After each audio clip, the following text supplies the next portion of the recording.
I'm a bad mood, gotta keep it tight. Hold my baby squid, keep him out of sight. Talking about my life, government, stay away. If you drive, I'ma do it my own way. Squid in the ocean, swimming all alone. Ain't nobody telling me where to go. Living free, gotta stay true to myself. No need for interference from anyone else. Squid pro quo, that's the way to be. Living on my terms, setting myself free.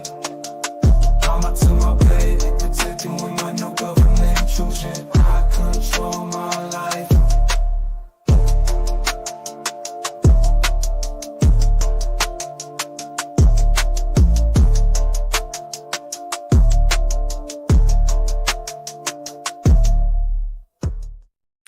Hey guys, it's Squid. Welcome back to my channel. Oh my god, new document dropped. We're gonna read it. Joining me for this stream, the Wilborns. How are you? Hi. Better this evening than I was this morning. I'm just tired today. Like, I laid down with the little to take a nap, and I slept longer than she did. But all right, let me just say hi to people because there's 200 of you here. Holy cow! And Flashman, thank you for always, whenever you see a stream drop, you are the first person to comment, like, and share. I'm so glad to have you as a mod, no matter what the Fleabag number 2 thinks. I'm here for this. Two sides, constant dispute like Hatfields and McCoys. Let's go. And Squid sitting center. Yeah, I'm just kind of here. You know, like a true libertarian. Pretty much. I'm just looking at both sides like, y'all suck. Y'all suck. And I'm stuck here in the middle just reading the documents. So, And Ungung Hero, thank you for the $2 super chat. I appreciate that. Getting things started off on the right foot on a Friday night. As always, my $2 super chat from Ungung Hero. When he's not here, it's like something's missing in my world. Bruce supposes anything will cost him money. Yeah, well, that's, not my problem. But I live rent-free in his head. It's kind of funny. Hey, Tamara, the good one. Suzanne, slipping on some coffee. Can't even imagine what his crumb donuts done this time. Yeah, we'll get into that. Al, DK, Lucas, how is everybody tonight? Tim, as always. Gary. Gordon, how are my Canadian people tonight? I love my Canadians. Tammy, as always, I have my crew of Tammys. There's 3 of them, and I love them all. 2 Tammys with a Y and 1 with an I. And Turtle, thank you for becoming a new member of the Squid Squad, aka Tentacle Nation. Shanimus. Oh, my Canadians are showing up in droves tonight. Star. And I'm sorry if I don't, Belinda, how are you? If I don't send everybody a personal thank you for being here, I just try to hit up the chat. Curious if there's no Megan or Tug tonight. I've not been notified. I know she did release a video earlier, Megan did, about the origins of this case, basically a TLDR. It is what it is. I don't know if there's anything live tonight. I will check when we are done here and see if there's anything listed. I would like to know what little animal is on the image, the one with Harry Potter glasses. The image. That's somebody, I think Megan made that. I'm not sure who actually made it, but somehow it got passed to me. And I put it in my my bubbles because it drives Bubbles nuts, which makes me laugh. It's all comedy to me at this point because I live rent-free in everybody's head. People talk about me. I don't care. It drives them nuts. They talk about me more. I don't care. They claim to not know who I am, but they talk about me all the time. I don't know. It's hilarious to me because I'm just some stay-at-home mom in Georgia who just sits on the internet and gives her opinion. And I don't care if people don't agree with me because that's what makes America great, is we don't have to agree to get along. Jordan, I want one of those cans, those are cute. That's AI. For the Laura Owen stuff, I need to change my intro. My intro was old. It was when Laura Owen's attorney, David Gingras, the Bubbles 1.0, called us all pond scum. So we just like being called any name that people want to call me now. We just embrace it and laugh. So we became the pond scum posse. So, All right. I hope everyone is ready for this because, I'm sorry, I have a cough drop in. So if you hear me crunch, I apologize. All right. And the Shara deposition is not up on Pacer. There's a good chance that probably will be. I don't know how federal cases work, but in the states, especially most counties in Florida, like to upload all their deposition transcripts to the case files. But with federal, I am not entirely sure. But I'm probably going to ask Megan where it, like how she got it. Because I know she did her journalist thing. And Kevin, go Navy. Yeah, I posted in the sports section of the Discord server. If Navy beats Oklahoma and Oklahoma beats Alabama, things that just make you go, does that mean that Navy can beat Alabama, and then Alabama beat Georgia? So what does that say about Georgia? It's just weird. Ugh. Anyway, let's not waste any time because I know why y'all are here. Alrighty. Oh, this is Bruce's opposition to amended motion for leave to file amended complaint. It sounds long, but it's basically his opposition to docket entry number 47, which is the amended motion to add all those defendants. And let me make sure what I have document 47 up. Because I forgot to, for some reason, I closed a lot of my tabs, and I'm like, why did I do that? 47 was amended motion to correct first motion. It's the one that added all the defendants. So it's the fun one. It's the motion for leave to do it, which is interesting because I don't understand what goes through Bubbles' brain sometimes, but here we go. All right. Opposition to amended motion for leave to file amended complaint. The court should deny the plaintiff's amended motion for leave to file amended complaint, docket entry 47, on the grounds of both undue delay that would result if the amendment is allowed and undue prejudice to the defendants. Please explain how. Additionally, the amendment would be futile, and so the motion should be denied for this reason as well. Oh, please explain, Brucey Bruce. Is he in the chat? Because I hope he's here. Because if he's not here, that would just suck. Like if he's not here. I always love when he comes to hang out with us because we can ask him these questions and he can deny and delay. Oh, boy. See it? Yes, this right here. Barbara the Illustrator, nice to see you. BBB is hilarious. Yes, he is. He is funny in more than one way. This is just my my entertainment because I live rent free in his head. He hasn't been here in a while, but maybe he'll show up. Although leave to amend shall be freely given when justice so requires, a motion to amend may be denied on numerous grounds, such as undue delay, undue prejudice to the defendants, and futility of the amendment. Brewer Giorgio v. Producers Video Inc., 11th Circuit 2000, quoting Abraham v. Gonzalez, 11th Circuit 1992, and Maynard versus Board of Regents of Universities, 11th Circuit 2003. Substantial reasons to justify denial include undue delay, bad faith, he's really one to talk about bad faith. I mean, I know this is a quote, but like he is really one to talk about uh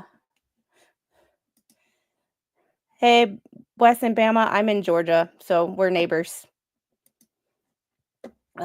And Georgie is having internet problems, so she's here, she's not here. She's here, she's not here. So, internet loves everybody today. Knock on wood. Bad faith, dilatory motive on the part of the movement, undue prejudice to the opposing party by virtue of allowance of the amendment, and futility of the amendment. Lowry v. Alabama Court of Criminal Appeals, 11th Circuit, 2001. Quoting Foreman v. Davis, U.S. Supreme Court, 1962. Speaking of the 11th Circuit, the other federal case that I'm covering, the NCAA, the college football case of the quarterback suing Billy Napier and others over NIL issues, is also in the 11th Circuit. So, yeah, I'll be doing that one every Monday. Although it shouldn't be necessary for the court to consider whether the amendment would be futile given the other grounds denying the plaintiff's motion, it is futile because no actionable conduct is alleged. Just unrelated allegations artificially tying together the putative defendants in a supposed conspiracy to, quote, take down the plaintiff, whatever that means. Sweet baby Jesus. Sweet. Yeah. Oh. We were stationed at Fort Stewart during the Desert Shield storm. You can keep the fire ants. Yeah. So speaking of that, baby squid's favorite activity is going to play in the sand, which is, if you know, you know. So there's my feet have scars on them from ant bites, and it sucks. Oh. I like how he puts whatever that means. It's like he writes like Gingras. He writes what he is thinking, and it's like he writes what his like that voice in the back of your head that's always trying to tell you not to do shit, or to do shit. So we got these. So if you hear noises, it's because her and Daddy are playing.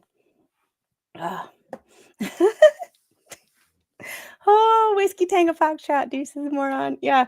There's some things that if I'm not a lawyer, I'm not a paralegal, I cannot, but as someone who took classes in business writing, creative writing, and writing for medical documentation, this whatever that means comment is more of a creative writing, like editorial, than a business writing, which a legal document is just a business. I mean, the law is business. But if a complaint is as amended is still subject to dismissal, leave to amend shall not be given. Halliburton and Associates, Inc. v. Henderson, Few and Company, 11th Circuit, 1985. Well, that's a throwback. A, the plaintiff's motion fails to explain how the amendment would not result in prejudice or delay. Oy, oy, oy. If this gives me a migraine, I apologize. So if you see me want to beat my head on a wall, some lawyers write documents that are easy to read and follow a common sense flow. Sometimes Bubbles seems to be in like, he'll throw in a thing that doesn't make any sense, or that like should be in the paragraph before, or he just writes funny. I don't like the way he writes. And like I said, not a lawyer, but just from someone who reads legal documents on their channel, some things go better than others. We all know he lacks common sense, so of course his documents are going to lack it. Well, that's true too. But sometimes you can fake it. Like, sometimes you can fake it. And it's just, yeah. Like, Shockit writes very, like, the way my brain works in a very logical thought process of, here's Here's why. Here's why. Here's why. Here's my next point. Here's Huh? why. Sometimes copies and pastes words things the same way more than once, but it's easy to read. Whereas Bubbles kind of makes me want to go like, I can't follow it, and when I can't follow it, it makes me not want to read it. The plaintiff's entire argument in support of the motion for leave to amend is contained in paragraph 5 of the motion. Quote, here the defendants cannot show prejudice, bad faith, or undue delay. This is because 1, the plaintiff has not sought to leave to amend the complaint previously, footnote 1. Always read the footnotes. 2, the possibility of adding parties is contemplated by the scheduling order in this case. And 3, the motion is timely thereunder. There is no further argument or explanation, and not a single word different from the first motion to leave to amend, docket entry number 40, that the present motion supplanted despite the addition of 4 more defendants. Because Bruce, Jesus, Pete,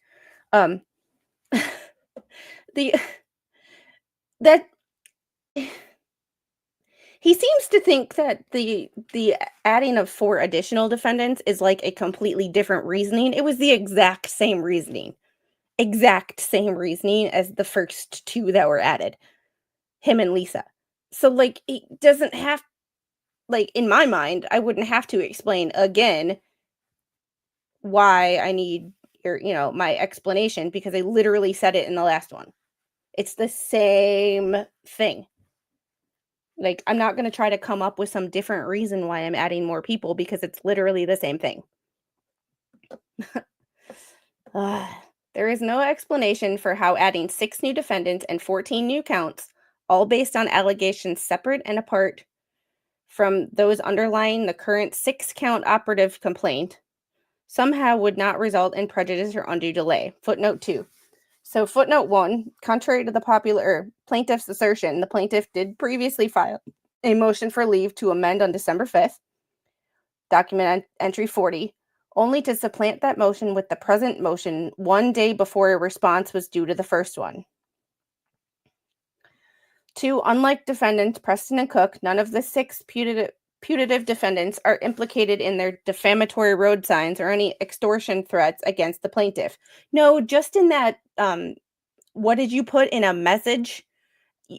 Don't write shit down if you don't want it repeated. The anti-Hales media ecosystem. That part. Like, yeah, that part. Yeah, yep, just that part. Yeah. Oh. No reason, Bruce, not read footnotes. I knew a lawyer who didn't like to read footnotes, or didn't read footnotes when he read documents on his channel, and it kind of backfired on him a couple of times. So I'm not going to name who it is, but if you know, you know. Unlike defendants Preston and Cook, none of the 6 putative defendants are implicated in their, quote, defamatory road signs or any extortionary threats against the plaintiff, or in using their defamatory statements to persuade Hales' customers to stop supporting Hales. So that anti-Hales ecosystem is not to try to take him down? Oh, Jingris writes better than him. That's, I mean, there's an argument for that. Like, yeah. Hey, Elfie. Bridget Bubbles is recouping at a lodge in Maine. Yeah, I heard that. He's at an Airbnb. You can't. Where'd you get the money for an Airbnb when you had to raise money to get to Florida? Can someone can someone explain that for me? Because I'm not sure. The wife paid for it. Huh? Who paid for it? Yeah. Yeah. BBB, conveniently, Norma. Yeah, it's and sometimes in documents, it's not about what they say, it's about what they leave out. And hey, Elizabeth. So it's all about what they leave out. And Bruce is conveniently leaving out the tortious interference. Thank you, Norma, for bringing that up. It's like whenever you read anything, whether it's a motion, a court document of any kind, and even an article in the newspaper, it's not what they tell you, it's what they don't tell you that you need to look into.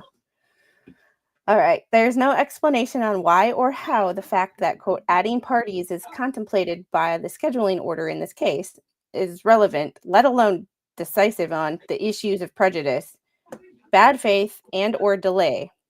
Federal Rules of Civil Procedure. I actually said it right, Bruce, this time, so thank you. I don't need your correction. Whenever I see FRCP, first thing goes to Florida Rules of Criminal Procedure, which I've read a lot in the Sarah Boone case. It's like every other word. Federal Rules of Civil Procedure 16B requires entry of a scheduling order in all civil cases, and Rule 16B3A provides, quote, the scheduling order must limit the time to join other parties, amend the pleadings, complete discovery, and file motions. That scheduling order contemplates adding parties is completely unrelated to whether there are grounds for denying leave to amend. Well, bubble brain, if I wrote down what Judge had in the scheduling order, I write down everything in my planner. When I see dates like that in a scheduling order from the judge, everything instantly goes into my calendar. Wednesday, December 18th, what the hell's federal case? Deadlines to amend pleadings, join additional parties. So your whole issue about the scheduling order and what they said or what they put, they did it on the 17th or they did it on the 18th. I can't remember. I think it was the 18th.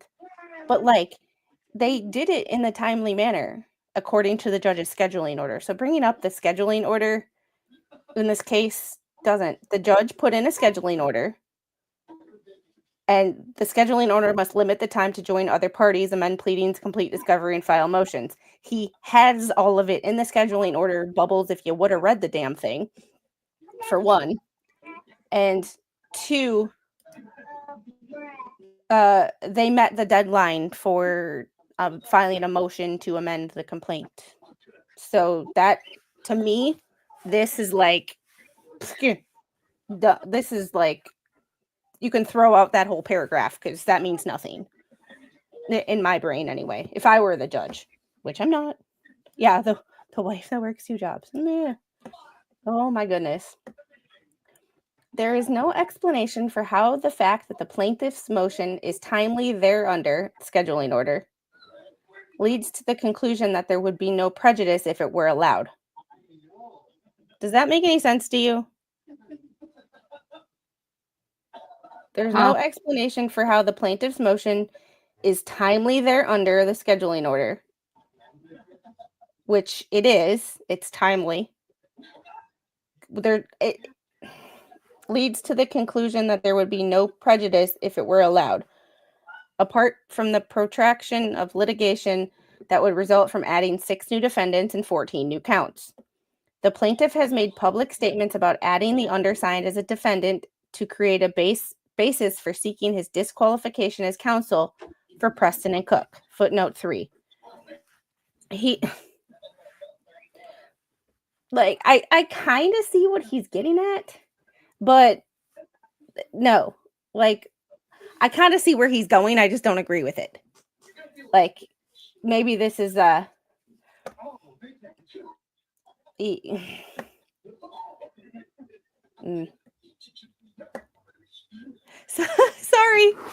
I like it not only to keep my place, especially when there's 670 people in chat, and thank you all for being here. Please hit the like button. So when I stop reading, I don't read the same thing twice. Common sense in BBB is so rare, it should be a superpower. Yeah. So with everybody talking about the thumbnail case, so there's still issues with that. And the judge, one, has to approve the motion to dismiss. So there's that little piece. But the judge could have seen something that was like, I want to know more about this. Also, there's the issue of legal fees, possible sanctions. So I'm kind of waiting for Shockett to file a motion for what he wants, because if y'all have followed the Laura Owens case back in the summer, early summer, she filed a motion to dismiss that, and then Clayton Echard's lawyers were like, no. So we have some issues to work out. You can't just drop it and say, all is well, So the plaintiffs or the defendants in that case don't have anything to worry about as far as the thumbnail side of things. But there are still issues to be worked out. So just because it is wanting to be dropped by the plaintiffs all of a sudden does not mean that they won't still have that hearing potentially, because it's already on the books. If you want to do a hearing for sanctions, you might as well just keep that same hearing. We'll see what happens. It's all up to this new judge, and who knows what'll happen with that. But just because one side puts in a motion to dismiss does not mean that the case is over. So yeah, it's one of those things of the defendants probably now have nothing to worry about as far as like punitive actions, but the case is not over just because one side says we want to dismiss. It's far from over, especially if you know Larry and the fact that when you sue another lawyer, good luck. When you sue another lawyer and then want to drop the case, that's a good luck. Georgie, how did he get the nickname Bubbles? Was that Mike? Shizzy? That was Shizzy? Shizzy did it. Okay. I can't remember. The first person I heard him call it Bubbles was Mike, but I called him Bubble Brain because that's all that's in there is air and soap. So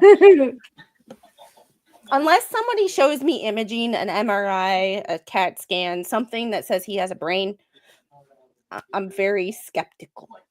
Like, I've had 4 MRIs and 2 or 3 CAT scans, so I know that there's something up there. It might not always work, but there's actually something there. And because the doctor actually saw it and put metal on it, my brain exists. Yeah, I'm a bionic woman. I have a metal plate on my brain. So, just a heads up. Oh boy. All right, let's get back to this. There's no explanation for how the plaintiff's motion is timely thereunder. Leads to the conclusion that there would be no prejudice if it was allowed, apart from the protraction of the litigation that would result from adding 6 new defendants and 14 new counts. The plaintiff has made public statements about adding the undersigned as defendant to create a basis for seeking disqualification as counsel for Preston and Cook. That's not what he said. Not at all. The way to twist words. Yeah, that's partly in why my email I put don't twist words. Just because wasn't a fan of Jeremy Hales does not mean that I like you or your client. Like, because that's what they do. He uses, well, you say you're not a fan of Jeremy Hales. I had never subscribed to his channel. I didn't know he existed. I'm not on that side of YouTube. But that doesn't mean that just because I'm not a fan of his, that I love Bubbles and his client. That's not the way that works. Like, right. Everybody who knows me knows I hate everybody equally. I just don't people very well. Like I said, I don't play well with others. Like, it's not what he said, though. These statements suggest that it is for the purpose of causing prejudice to the defendants Preston and Cook losing their counsel that the plaintiff seeks to act undersigned as a defendant. No, he's adding you as a defendant because you have literally slandered him and tried to. You quote said anti-Hales ecosystem, anti-Hales media ecosystem.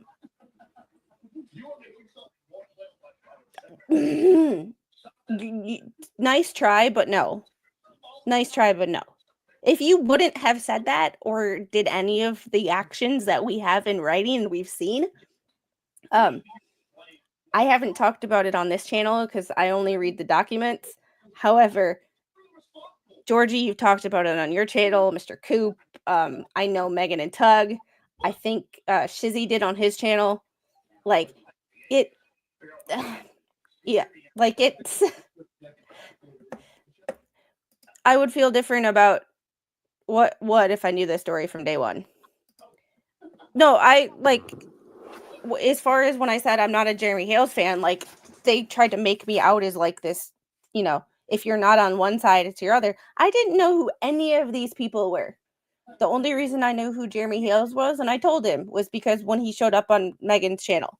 That was the first time I ever found out who he was. So, you know, just because I'm not a fan of his doesn't mean I'm like anti him. I'm just here.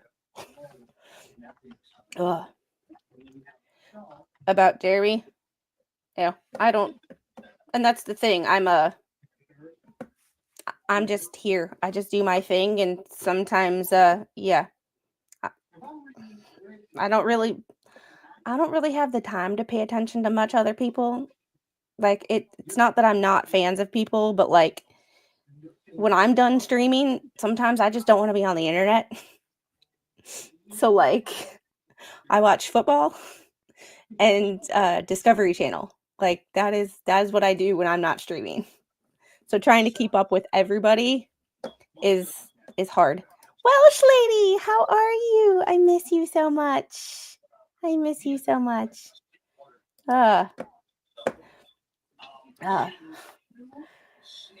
B, let's read the footnote first.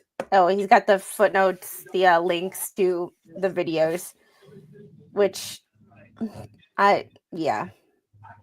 Sorry, Bubbles, but the fact that you wouldn't be Preston Cook's lawyer after you got added to the federal case is just funny.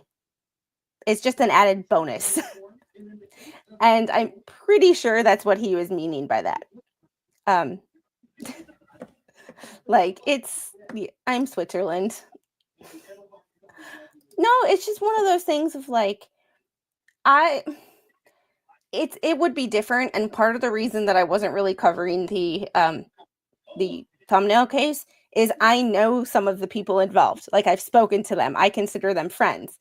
So I wasn't going to cover it because like even though I've only spoken to Larry once, I like Larry. I talk to DJ Radis regularly. So like I don't want to cover cases where I know people because of the fact that that would make me biased. And sometimes, like going into Sarah Boone, I tell you, I'm biased. I don't like this lady. But like for this, I don't talk to any of these people, minus the emails. So like I can, you know, and I'm not trying, it's not that I'm trying to make enemies. I'm just not trying to be like suck up to anybody. That's not how I live my life. So, you know, it's just not how I live my life. I'm not really good at sucking up to people. Just like when they call me a grifter, I'm not good at grifting. Other people come on this channel and grift for me, such as Skipper. There's a disturbing lack of super chats. He's grifting for me. I suck at it. All I want y'all to do is keep tuning in and hit that like button. That's all I ask. And I do have to do one thing with this stream because I don't think I did something that I should have. So I have to go into my stream. I didn't open up because this was last minute. I did not open up my I didn't open up my studio. So I didn't do anything, which I kind of need to. There we go. Now I can actually see and participate and chat if I want to, because now I have the control room open, which is always a fun thing. Alrighty, but getting back to the important things in life. B, the claims against all 6 putative defendants could have been brought sooner, and the amended will cause undue delay and prejudice. Could they have been brought sooner? Potentially. However, they met the deadline. That's all that matters. Like the judge set a deadline for December 18th to file your amended motions, and they did. They did. There is no explanations in the plaintiff's motive for not adding all of the new punitive defendants sooner, including why 4 of the 6 punitive defendants were left out of the first motion for amended leave to amend, documentary 4. I'm not a lawyer, but I can tell you 2 potential reasons. 1, they didn't have all the evidence that they needed. And 2, they don't have to frickin' tell you. It's none of your business. What do you think? Are those good reasons? Like, My internet. and Georgie's having issues with her internet. So if I ask her a question and she doesn't answer, it's internet. You gotta love it. Mhm. And hey, Aunt Sarah, I hope you're doing well. Bubbles really needs to stop including his YouTube content, conspiracy theories, and the lawsuit filing. YouTube content has nothing to do with this suit against Lynette and Crook. Yeah. And I understand in a way why he's doing it, because it's technically evidence, but Jeremy's channel is about his life. So you're going to hear things. Like, you're just going to hear things. And it's not like he is, purposely going, I just can't. And footnote 4, the successive motions for leave to amend filed 2 weeks apart are provided 2 rounds of YouTube content for the plaintiff and other channels covering the plaintiff's lawsuit. Technically, yes, but there are potential reasons, like, I don't know, gathering all the evidence. You and Lisa, Bubbles, were easy. They had to dig to find more evidence of what they were looking for and sort it out. And I'm pretty sure Shockett is competent enough to not file a motion unless he knows that it's going to be approved.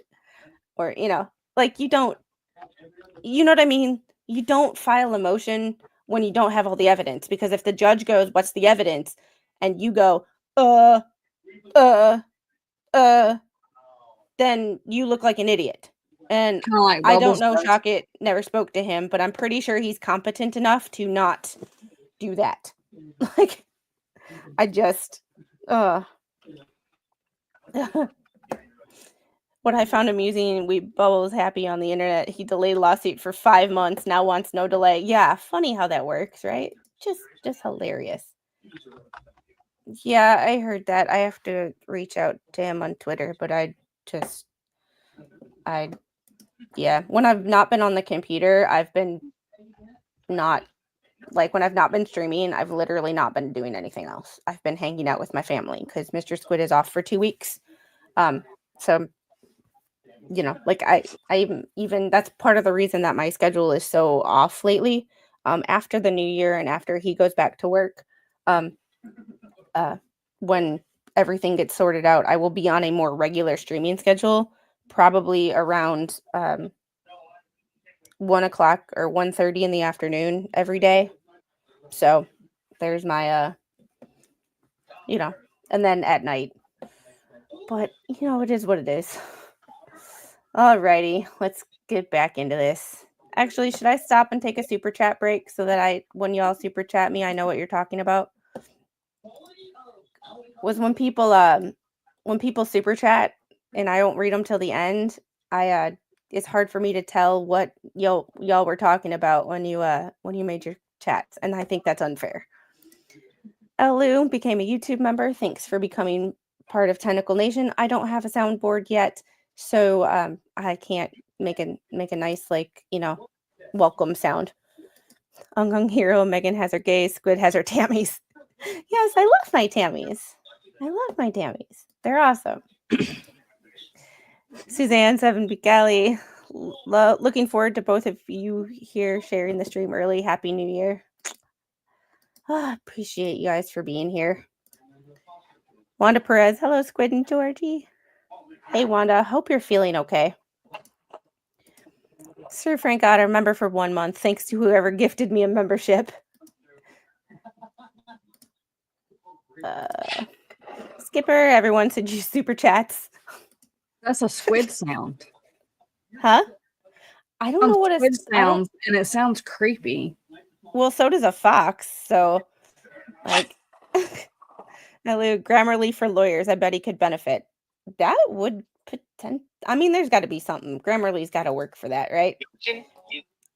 Skipper, thanks for the 199 super chat. There's a disturbing lack of super chats. Barbara the Illustrator, thank you for the Australian $2. Correct me if I'm wrong. BBB hates drives more than traffic to you. What the hells? Yeah. That's the funniest part to me. And like that's why I just laugh, because he says all these things. Well, he's not the only one. But like, thanks for helping me. Like, thanks for helping me buy a fridge for the potential new house. Potential. We don't know what's going to happen with that yet. Elvie, thanks for the 199 super chat, joining Skipper in a well-deserved super chat. I appreciate you so much. Elu, I will keep coming back and sending some monies. Y'all are awesome. Like, my channel is not even a year old yet, so the fact that I'm this far and have this many people that actually seem to care what I think is still like Georgia, you and I have talked about learning things on YouTube and like finding things and how to handle certain things. And I'm like, I can't imagine anybody like asking me questions and actually giving a crap what I think. It's so weird. Like, listening to another person that knows right from wrong. Maple syrup from Canada. Oh, I love maple syrup. Patrick W., thanks for the 5 gifted Squid Pro Quo memberships. And I think when you sent it, I didn't have Studio open, so I could not see who they went to. And I apologize for that. And Kathy Stewart, thanks for the 9.99 super chat. Banana fun for baby squid. Bubble song. If I only had a brain and tiny bubbles. If I only had them. Y'all don't want to hear me sing because I'll break your eardrums. Like, you know.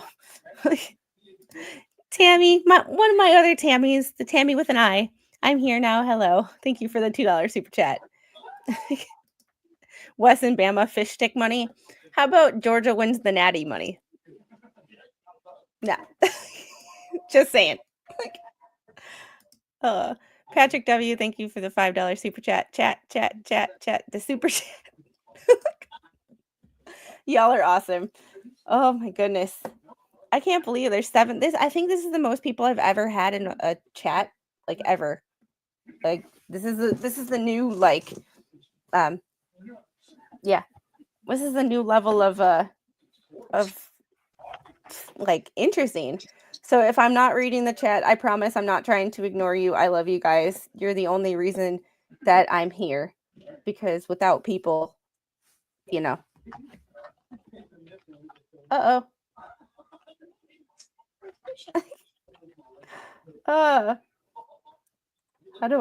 How long, Flash fan? How long? Like, Flash fan, to whoever Flash fan timed out, it was an accident. He sent me a text saying he hit the wrong button and he timed somebody out. Oh, I got it. Magic Angel, I think you're fine now. Magic Angel, if you could talk, that would be amazing. Because hold on one second. There we go. I think I fixed it, Flash fan. I got it. But I appreciate the text. And thank you, Dennis, for the $5 super chat. I think I'm here, but not sure yet. Well, do we ever know if we're ever technically here? We're just we just do our thing, and whatever happens just happens. Devil Dog Cody. Well, you're, what color crayon do you want for Christmas or for New Year's? Typical squid choosing violence. Oh, it's just what it is. Let's get back into this document, because the longer we stretch out Bubbles' documents, the more of a headache we give each other. Us mods are going to form a union, want to raise if you keep these numbers up. Roy, the thing is I did a stream last night, and I know I did a stream last night when Megan and Tug were streaming, but I always do a Thursday night stream, and there was like 10 to 15 people in chat. So the fact that there's 690 here right now is bizarre. Like it's bizarre. Like it's cool, but it's bizarre. All right. The allegations against Matt Skin include an email dated April 19th, 2024, and public statements made by him on July 17th, 2024, paragraph 67. Yet even after he appeared as counsel pro hac vice, and I always want to say pro hac vices for just my legal vices friend, it's the plaintiff waited more than 3 more months before seeking to add him as a defendant. Yes, that's because they didn't know about all this crap that you were pulling behind the scenes. Maybe that's why. And okay, this is why his argument makes no sense, because he literally said after he appeared pro hac vice for the plaintiff, waited more than 3 months before seeking to add him as a defendant, which means that it wasn't because you were their lawyer. Exactly. You just answered your own effing argument. Yep. And you just argued against yourself because the facts are not on your side. If he wanted to file against you and not have you be their lawyer, he would have filed it almost immediately. But he didn't know about all this stuff until, I believe, and correct me if I'm wrong, chat and Georgie, until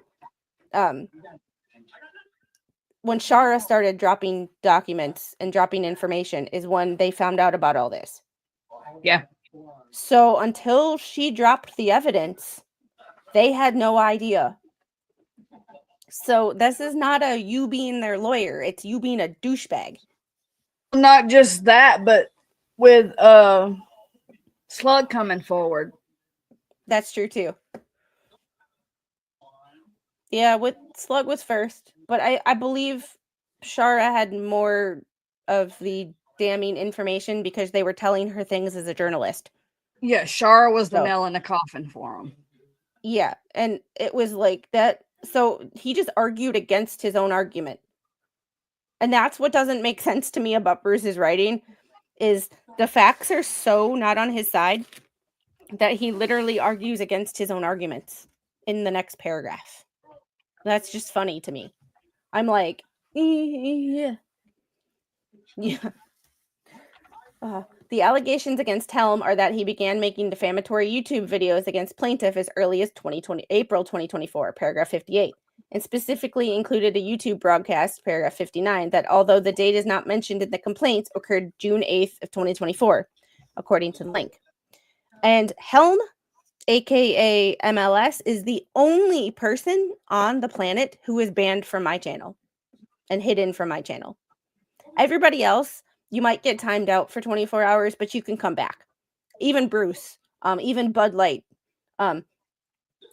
Hell, even if the Fleas wanted to be under their real names in the channel, they are welcome. MLS is the only person, aka David Helm, is the only person on YouTube that is hidden from my channel for reasons. And I don't like him at all. Weeks has allegedly been broadcasting on YouTube as part of the conspiracy against the plaintiff since August 4th, 24, paragraph 65. The allegations against Hughes go back to at least early September. The allegations against Plummer go back to October of 2023 and January 2024. The allegations against Kezi, I always think I'm pronouncing that wrong, but I don't know. But you're a defendant, so I really don't care. I'm going to tell it like it is. Are based on his appearance on a single YouTube live stream on August 11th, 24. Data is shown by clicking on the link in footnote 6 to paragraph 75, on which Max can also appear. Here's the thing. He's trying to make this that it's all about YouTube. It is not all about YouTube. It is about what is going on behind the scenes. And he's trying to make it all about YouTube because on YouTube, it doesn't seem so bad. but it's what's said in text messages, what's said in emails, you know, what's said to reporters. Like, it's that. Like, I love how he's like, but it's a YouTube thing. It's just using for YouTube content. It's all YouTube. But it's not YouTube. It's what's behind the scenes. It's what's not on YouTube that is causing the problems. Because what they say on YouTube is only half the battle. And yet he's a defendant, but he was only on YouTube once. Well, I'm sorry. Like, you just have to say something stupid once in public to be a problem. Like, you don't have to repeat it. And who knows what was said behind the scenes? I don't have access to all that stuff. So I don't know what Jeremy's lawyers know. Obviously, adding 6 new defendants and 14 new counts would obliterate the current schedule that contemplates the trial of the plaintiff's claims against the 2 current defendants to occur in August of 2025. All 6 new defendants would have to be first be served process, including from others, or 2 from other states. He says that like it's a big deal, like he's not from Massachusetts. Like, he says it like it's a big deal. It's like, bro, you're not even from Florida, so just stop.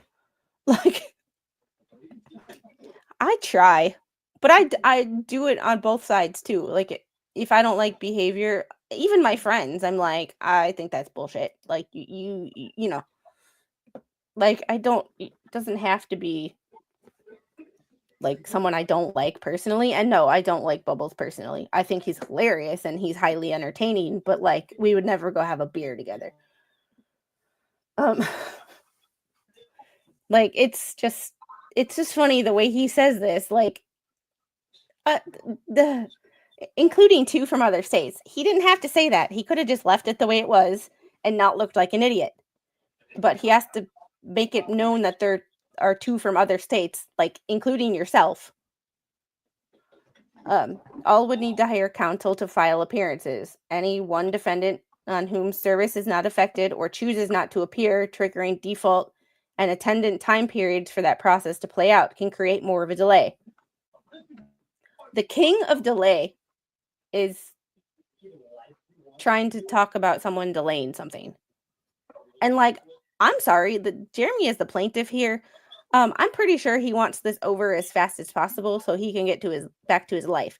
So adding these defendants, although I feel is necessary based on their conduct, if he didn't have to do it, I don't think he would have. Like, this is not, yeah. Oh, that's just fun. Anyway, ugh. Once the parties are properly joined, or else defaulted, will it be possible, only once the parties, English is hard, are properly joined or else defaulted, will it be possible to reestablish a schedule from scratch. It would at that point require a much longer schedule due to the number of parties and all the potential discovery issues in motion practice and money. That's what he's worried about. A straightforward lawsuit involving discrete claims against 2 defendants would become a litigation morass and procedural quagmire, promising to consume inordinate court time and resources. Court time and resources. This from the person who had to do a deposition in front of a judge. What about that is not wasting court time and resources? And yes, Jeremy was part of that too. But like, that wasted court time and resources because that was 2 hours that the judge could have been doing other things, seeing other things, reading other issues. But no, he had to babysit your ass. All while serving the plaintiff's purpose for generating ongoing YouTube content from this litigation. This right here, generating ongoing YouTube content. The only people who didn't have channels before this started, or popular channels, were the fleas. Jeremy had 700,000 subscribers before he started this crap. Like, he had a channel, a well-established channel. I'm pretty sure this is not for YouTube content because he had that before. It's not like someone who made a channel and is only covering this and has nothing, the fleas have nothing else to cover and talks about this all the time. Like, even Jeremy, even though he talks about this, still does auctions, still does other content on his channel. So, like, and yes, is this easy content for me, making fun of Bubbles? Yes, because making fun of Bubbles is the easiest thing known to man. Like, breathing is harder than making fun of Bubbles. Just my opinion. Oh, peculiar. I was about to say your favorite troll's back. Yeah. Well, not anymore. I'm just not, yeah. I just know that they never have anything constructive to say, so yeah. It's one of those things of, like, if they had something constructive to say, then yeah. So, they're off. I'll see you tomorrow.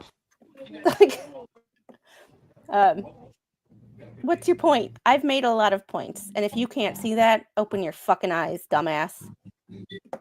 You talk shit about me anyway, so I might as well just talk shit about you, because that's all you're good at. Oh, that's all I'm good at. You aren't good at anything.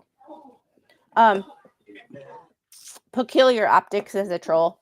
They're the first person to call me unhinged in Flea's chat, I think, from the information that I received. But that's where Sunday Night Unhinged came from, and that's where the Unhinged merch is coming from. So thank you, Peculiar Optics, for giving me merch ideas. Love you. So, enough with the troll shit. Let's move on. Yes, Rugu Mama. All right. And the fact that he used Quagmire in a legal proceeding or a legal document, I will give him credit for that one, because he snuck that one in there where it actually makes sense. C. Maynard v. Board of Regents of Universities, 11th Circuit, 2003. Allowing amendment would have produced more attempts at discovery, delayed deposition or disposition of this case, and likely prejudiced USF. In addition, there seems to be no good reason why Maynard could not have made the motion earlier.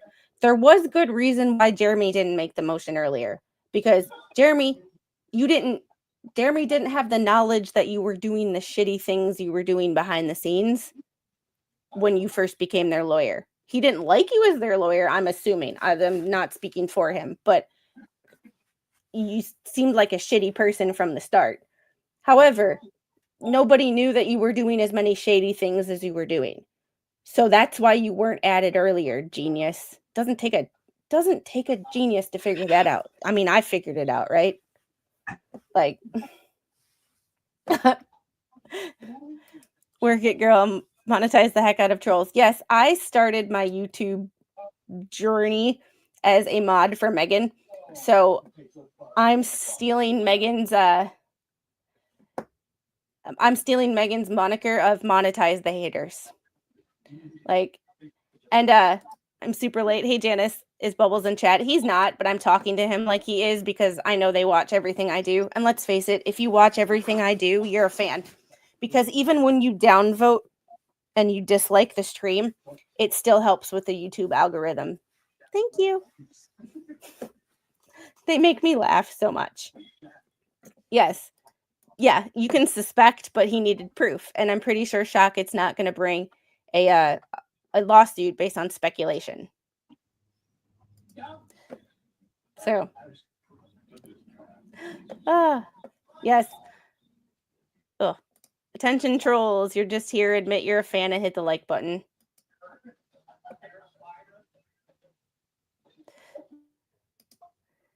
Squid coming in late to hear you go over this paper I need to watch from beginning to end. Hey, Nina, how are you? It's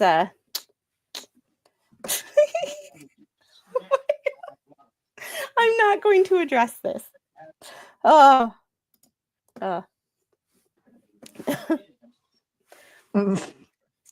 just can't. Like, oh boy. Oh, now I'm like, now I'm all warm and shit. The delay that would be caused if the plaintiff's amendment is allowed will severely prejudice the rights of the current defendants who have already been involuntary litigants for nearly 10 months to have the claims against them resolved in a timely manner. See Lori v. Alabama Court of Criminal Appeals, 11th Circuit, 2001. The court further finds that the ACCA, Judge Taylor, and Ban would have suffered prejudice if the court had allowed the amendment. The only way the court could have cured the prejudice would have been to further delay the trial of this case, which would have unnecessarily delayed the final disposition of the action and the rights of the parties. As explained by the court in Sanger Brothers Nursery, Inc. v. E.I. DuPont, Nemours, Middle District of Florida, 1999. Leave to amend a complaint should be denied when granting the proposed amendment will result in unfairness to the party in opposition of the amendment.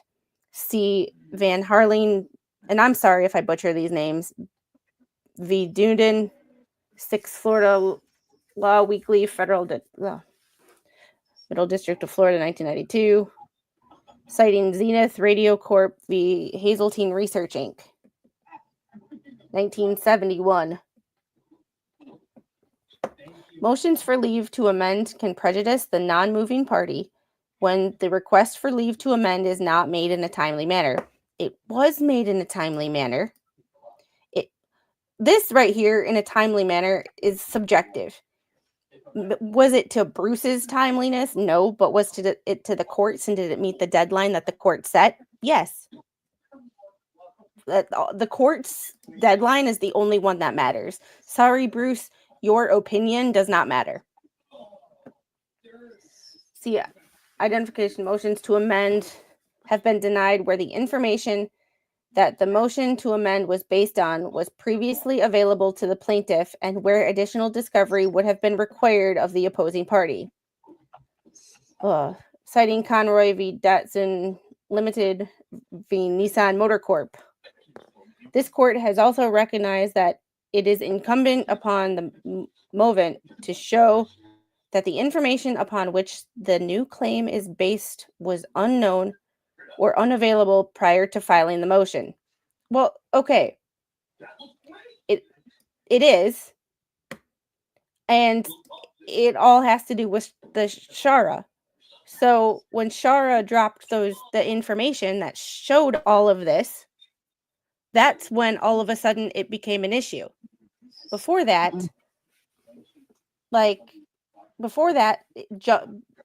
Bruce was just an asshole lawyer, my opinion. But when Shara dropped all the information, because when they started making, I appreciate what she's done, because when they started turning on her, she was like, F this, dropped it. You know what I mean? She could have they were trying to scare her into not talking, and it was literally you scared her into wanting to talk. And she, like everybody else, seems to be worried about the child. I'm not putting words in her mouth, but just from what I've seen her say to other people, she's yeah, Shara is awesome. It's nice to see when someone, and I can appreciate what Slug and Shara did, in the sense of, you are on one side of things. Okay, you're on one side, but when you start seeing things and you start questioning the things that you're seeing, it's okay to change your mind. And that's what they're pissed at. Oh, and hey, Spawn. Oh, I hear baby squid beating on her walls. She doesn't want to go to sleep. All right. Oh my goodness. So it's once again, he argues the motion against himself, in my opinion, because they didn't file the motion to add him to the lawsuit until they had information that says he was more than their lawyer. He was trying to be PR. And you can't win a court case in the court of public opinion. That's not the way this works.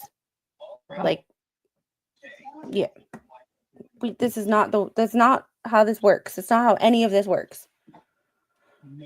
I need that soundbite on my board whenever I get one, probably next year. Like, the plaintiff has not attempted to show that the information on which the new claims are based was unknown or available sooner. The motion for leave to amend should be denied for undue delay and undue prejudice to the present defendants. I read through that.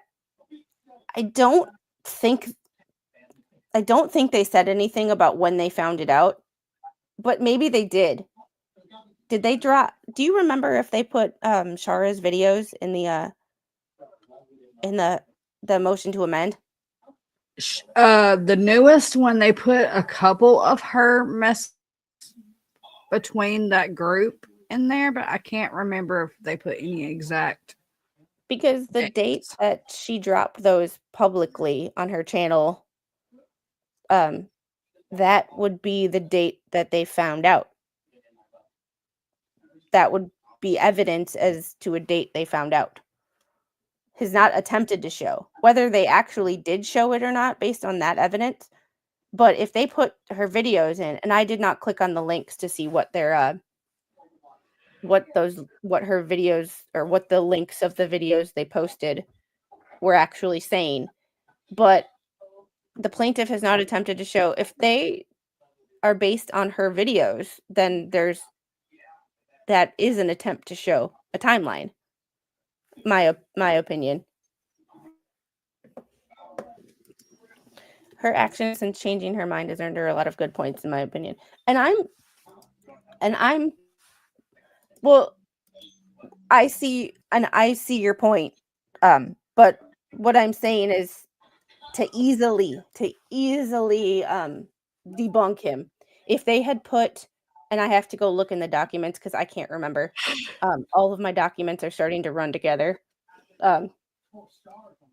If they put any of Shara's videos as in any footnotes, that is an attempt to show. So Bruce would be lying here. Either he didn't read the footnotes or he's just lying. I'm not sure which one is true. Like, the motion for leave to amend should be denied for undue delay and undue prejudice. Undue delay, undue delay, I don't see. It's going to be delayed, yes, but that's not undue delay. That's like, wait, all this to try to dig out of a hole that's so deep you need an oxygen mask. I mean, all this to try and get out of everything he and the fleas have said and done. Wow, I hope no paper was used. Yeah. Good point.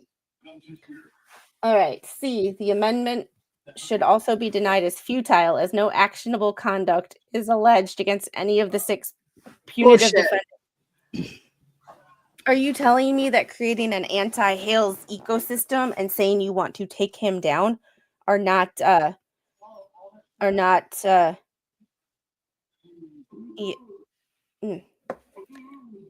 Shaka established the timeline during Shara's deposition? I have to actually figure out how to get a hold of a copy of that, of a copy of that, because right now it's not up on the docket. And I also have to remember the timeline. I have to make a damn Padlet for this, of the timeline of when these motions were filed compared to when the depositions were done. So it's, and I understand he established a timeline in her deposition, but to Bruce's point, the judge may not read all the deposition. So you need to establish it in your motion. But if he put her stuff if he put Shara's videos in any footnotes, then he did. Because when she dropped it publicly would be an easy way to tell when they found out. So it is yeah, Megan and Tug do, I know, but I have to figure out how they got it because it's not posted on any public site. So they got it from somebody. One of the parties, maybe Shara herself, I don't know. but it's not up on Pacer yet.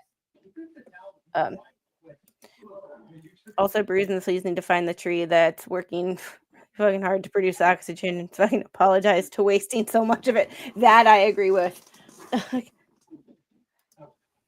I heard you say my name just as I was getting out of my truck. What did you say about me? I promise I didn't do it. No, one of my mods, Flash fan, text me.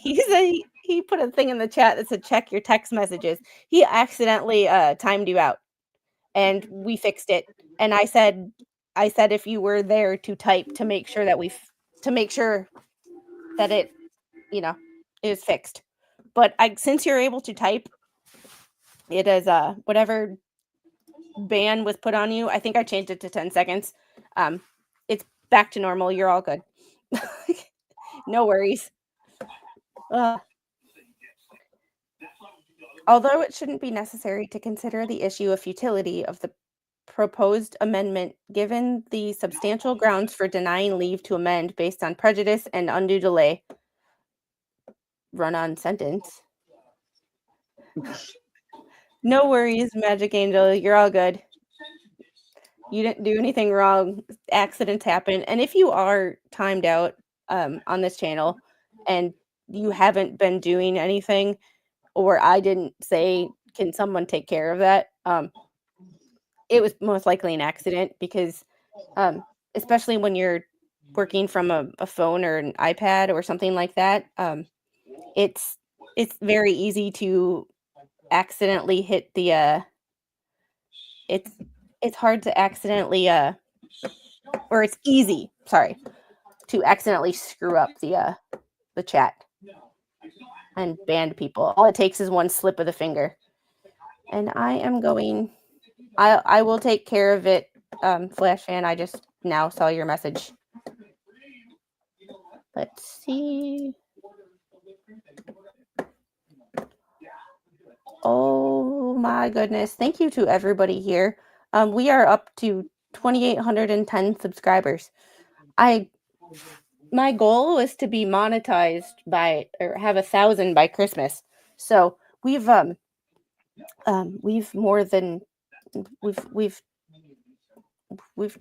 very well. Like I still can't believe that I have so many things. I'm at a loss for what to think. Like I just can't. My brain can't process it because you guys are so awesome. Options, customization, subscribers.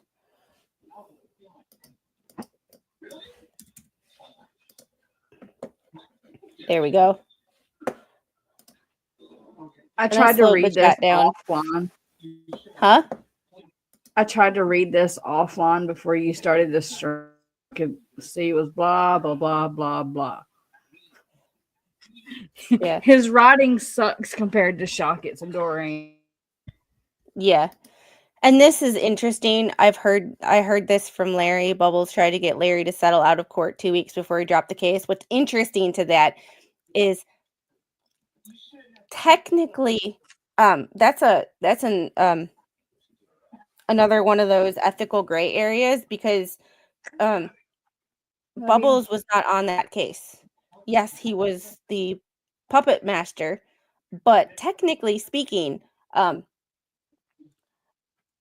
getting yourself involved in a case which you are not a party to or which you are not involved in, and you can't practice in Florida except for in the federal case because of that pro hoc vice motion. That is the only case that Bubbles is allowed to touch in Florida. So the fact that he has his hands all over this thumbnail case, I would say that it's possible for every single person who is on a defendant on that case to file a bar complaint because of the fact that I'm not telling anybody to do it, but I think that they would have grounds for it because of the fact that, especially Larry, if Bubbles straight out reached out to Larry to discuss the thumbnail case, that's highly inappropriate. Highly inappropriate. I'm not sure if it's, I would have to look again at the bar rules to see if it's an ethical, an actual ethical issue, but like, I don't, in Wisconsin, every day is take your kid to the bar day. I mean, if you're under 18, you can legally be there with a parent or guardian. So, you know. Sorry. I'm getting myself sidetracked. Chat derailed me. Deuce gray area Mackins. Yeah. All right. The amendment would be futile and so should be denied for this reason as well. None of the counts against any of the 6 putative defendants allege actionable conduct. At most, they establish A, that they each are perceived by the plaintiff to oppose his targeting of neighbors, defendants Preston and Cook, on YouTube for entertainment and profit. So you're just basically admitting that you do it for profit. Oh, and I still have to laugh at that person that I said that got mad at me that I make videos for money. It's like, I'm sorry, I do this for a living. I'm a stay-at-home mom, so this is my only income. So like, of course I monetize. Now that I'm monetized, I monetize my videos for ad revenue because every YouTuber makes videos for money. Like every YouTuber. Yeah. So thank you for letting everybody know that you do it for profit. And B, that each has expressed their views on either YouTube broadcast, Weeks, Kezi, and Matskin, or in private or private email conversations, Matskin, Plummer, and Hughes. Allegations against punitive defendants. Matskin, 47, in early 2024, Matskin initiated contact with Preston by reaching out to her on Preston's Facebook Messenger. As a result, Matskin decided to join Preston and Cook's plan to, quote, take down Hales. To begin, Matskin, on or about March 11th, 24, sent out a letter to many YouTube law channels soliciting coverage for himself, truth, connecting this to Jeremy Hales, stating, inter alia, I've been catching up on what the Hales saga. As a 27-year lawyer, I have the same thoughts if you're interested. I also have some questions that I'd love to ask if you're willing to understand the origins of the Hales-Lynette war. This is the entirety of the content with the letter that pertains to the plaintiff. The rest pertain to an unrelated legal story Matskin was seeking coverage of on legal-themed YouTube channels. Yes, but he fails to put in there the fact that he was quoted. And I believe someone has the screenshot that they sent me. I just have to look for it. That says he did it for PR reasons. He took this case to get PR for that case. Like, it is in writing. You can't make this shit up. Like, just when you think it can't get any stupider, here we are. And it's not about what he put in this motion. It's what he left out. Like, if they think no one does YouTube for money, I wonder what they think Emily D. Baker gets her money from. Yeah, Emily D. Baker is like, is she up to 1 million subscribers yet? Like,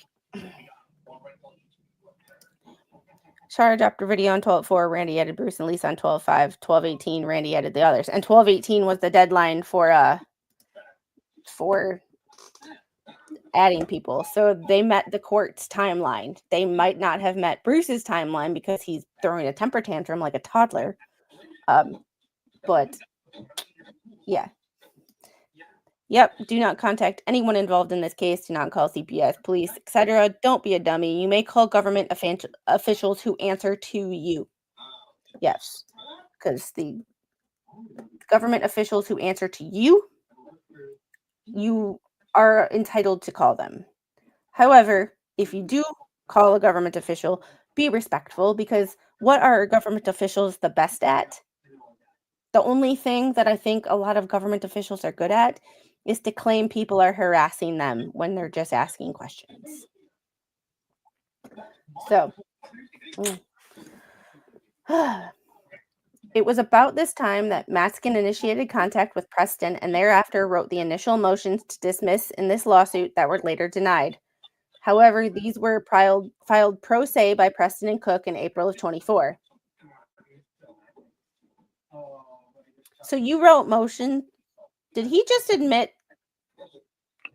No, he he's wrote- copying and pasting from Shockett's motion. I'm just curious, is like, because he said right here, wrote the initial motions to dismiss that were filed pro se, which means that came out of the amendment. That's Shockett's words. Okay, because reading this and not knowing anything, like the judge wouldn't know any, like, these were filed pro se. You say you wrote them, but Bruce is literally saying he wrote the initial motions to dismiss, which were filed pro se. So you were literally writing something for somebody to file that didn't have a lawyer. That's another ethical. Yeah, Bruce wrote them, Lynette filed them, which is another ethical gray area. Mm-hmm. But he's admitting to it. Like, that's the shit. That's the weird part. And the shady, like, you're openly admitting that you wrote motions for people that were filed pro se. Like, it. Oh yeah.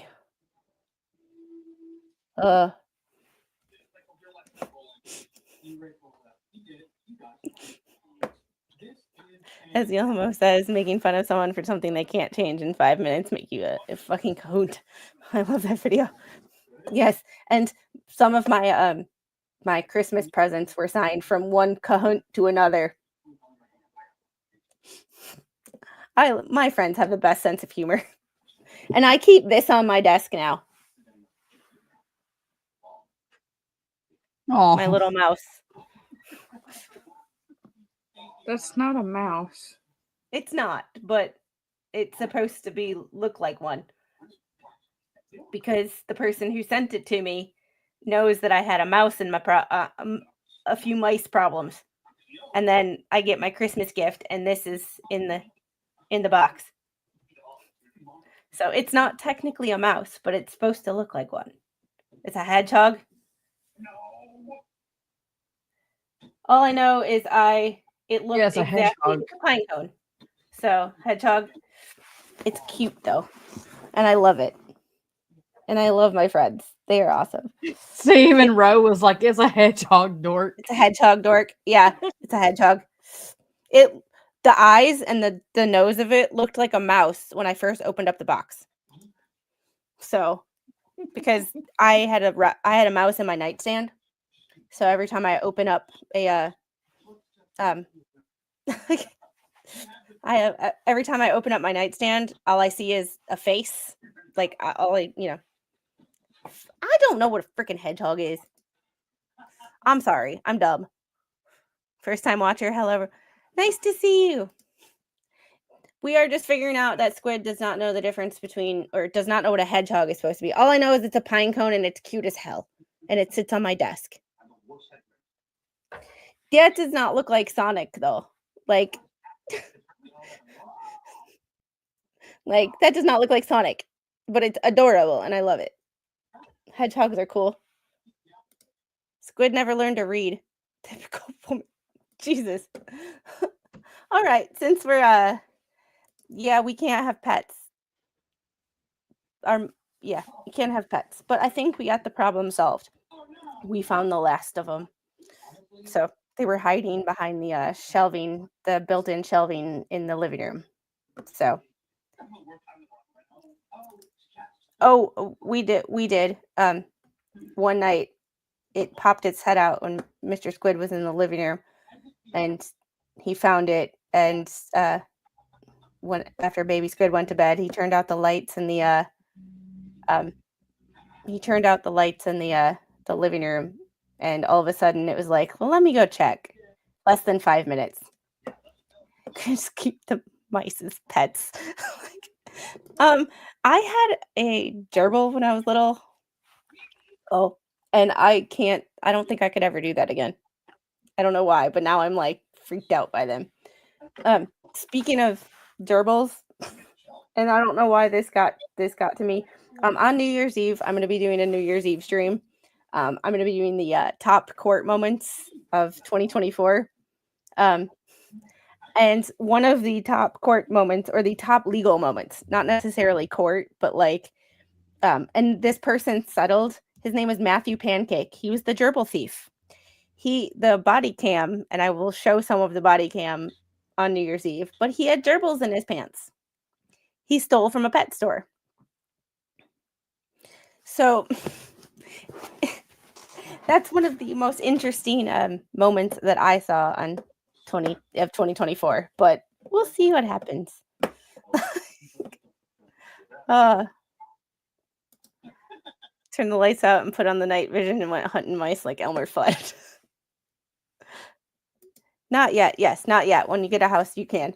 And I appreciate everybody contributing to my my refrigerator fund, because the house that we are looking at buying does not. It's new construction, but it does not come with a refrigerator. So we saving up money for a refrigerator fund. And getting into these super chats real quick. Bridget Clement, $2. Thank you for the $2 super chat. Hey, from New Orleans. Oh, I really wish I was in New Orleans right now, because the Georgia plays Notre Dame in New Orleans on Wednesday, and I can't wait. Georgia Ann, I wish I was in the process of joining when I got a gift. Thank you for the $3 super chat, and welcome. I'm glad you got a gift. Gipper, Pro Hack Viche doesn't sound right. I know, doesn't it? I like Pro Hack Vices just because, yeah, but it is what it is. Latin is not really my thing. Elu gifted 1 Squid Pro Quo membership. Thank you. And Tammy gifted 5 Squid Pro Quo memberships.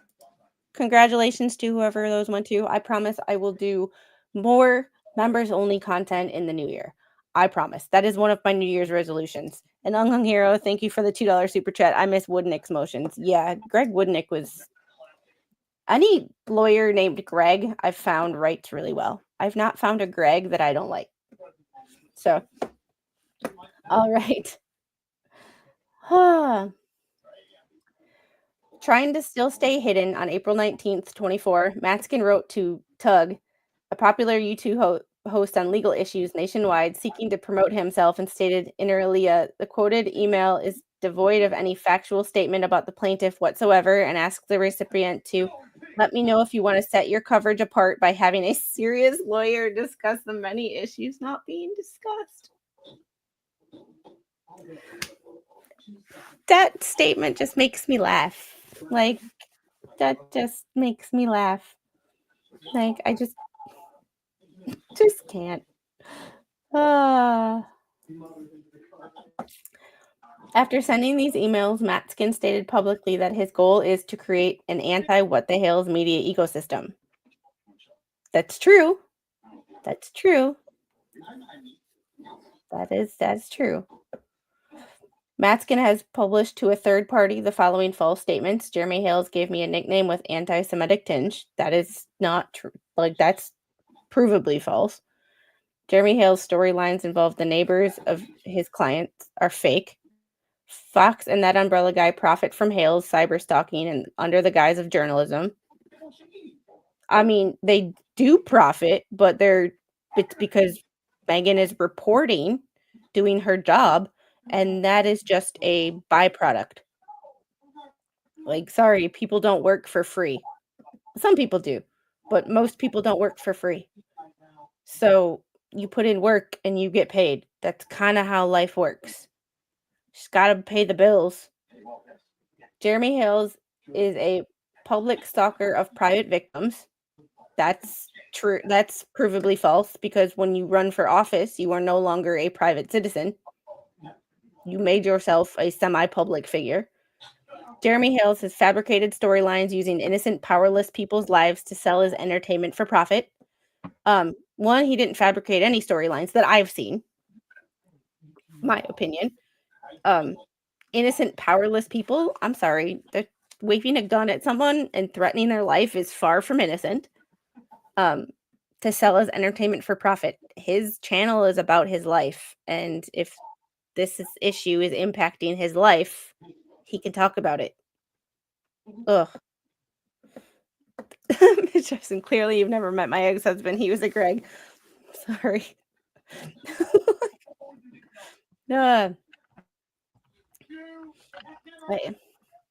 In a very recent publication, Week stated she has received information about the deposition in this lawsuit of Jeremy Hales. This information was supplied to her by Matskin.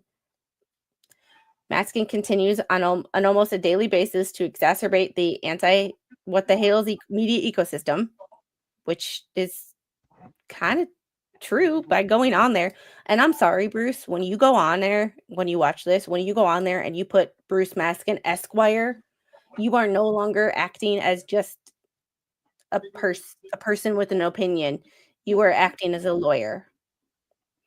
And you have ethics to follow as a lawyer. Just saying. Just saying. Just saying. Read the private chat.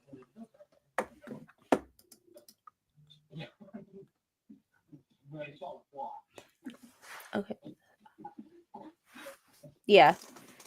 This is basically just repeating, which once again makes no sense to me, that he would just repeat everything that Shockett said, because it's proving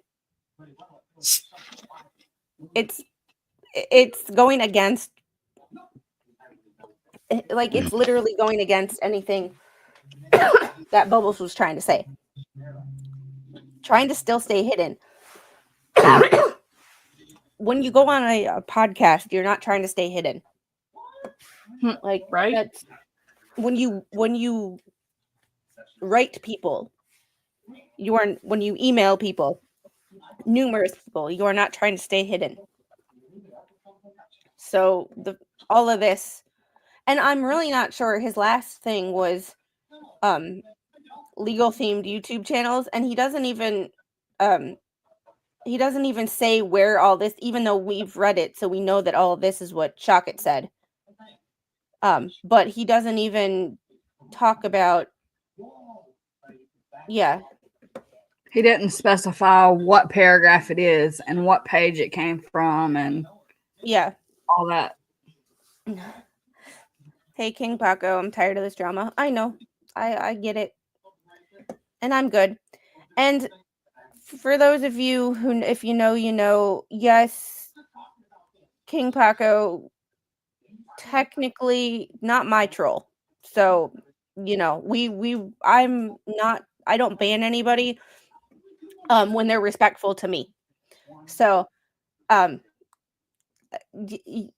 like I said, if you read the emails between me and Bubbles, I don't buy into the you can't, or just because someone was mean to you doesn't mean that I have to hate them too.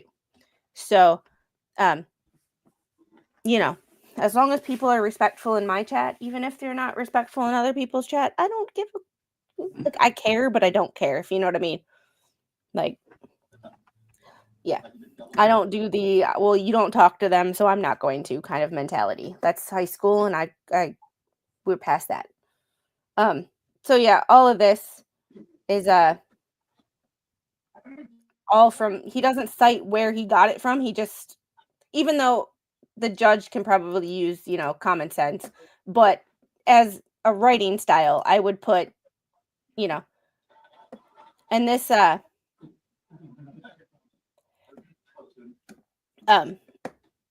just don't understand what this has to do with the last paragraph. Like, yes, the allegations, but why are you putting that in this? This is not, like, the judge will already see these allegations in the amended motion. But why is he repeating this? This is just a way. Yeah. Like, I'm just and then that's all this is. So if you guys have read the last of the amended complaint, he literally keeps talking about the exacerbate the what the Hales media ecosystem. But like, what does this have to do with? He's literally providing the evidence that he just said that Jeremy didn't. Like, is that what I'm like? Is that what I'm reading? like, yeah. It's just one of those things of I'm not a lawyer, but I personally like it. For example, if I was writing a letter or a document on one of my patients that I know an insurance company would see to whether approve or disprove, I would not try to put evidence that says my patient is the problem. Like, okay, so in therapy, like I write a document. If the insurance company sees it and says they're good, they don't need you anymore, I can no longer get paid. And I can no longer see them, even though they might need my help. So I write my documentation on everything my patients can't do. I don't put evidence of what they're doing well in my documentation. I leave that out, and I only highlight what they still need help with so that I can continue to see them, because we all know insurance companies in this country suck. And if they don't have to pay, they won't pay. So he put in information that he's literally arguing against earlier. Like, they didn't provide any evidence, and then you put in the evidence. It doesn't make it. It's mind-boggling to me, because he's literally like, they didn't provide any evidence, and then 8 pages. He's yeah. For those of you who don't know, David Helm is MLS, the only person banned from my channel. So,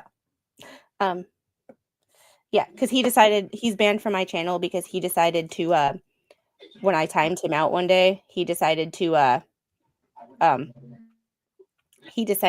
share our DMs from Twitter in a video on his YouTube channel. So he gone. Yes, the one who got the 2014 slap on the wrist for ethical issues. Yeah. So it's just all bull crap. like Read your super chat. Yeah. Chris Clemens, thank you. You sound more like a lawyer than Bruce Penske.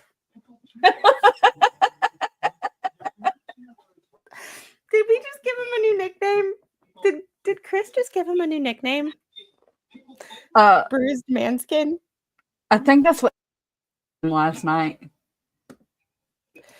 I had to sleep last night. BBB infatuation have anything to do with the 2-inch pipe? It's all about the last 2 inches. It's all about the tip. He destroyed his own YouTube channel also. Yeah, that's true. I'm not going to argue with that. Ugh. Oh, speaking of that, we're on David's part of it. I was reading the TOS the other night, and you know how his original channel yeeted off the platform and he created another one? That actually goes against TOS. Banned from the platform, you are not allowed to create another account. Okay. Tug and Megan gave him Menskin. Okay. And I did my own stream last night. So every once in a, or every Thursday, I do some sort of like political hot topic stream, whether it's debunking mainstream media.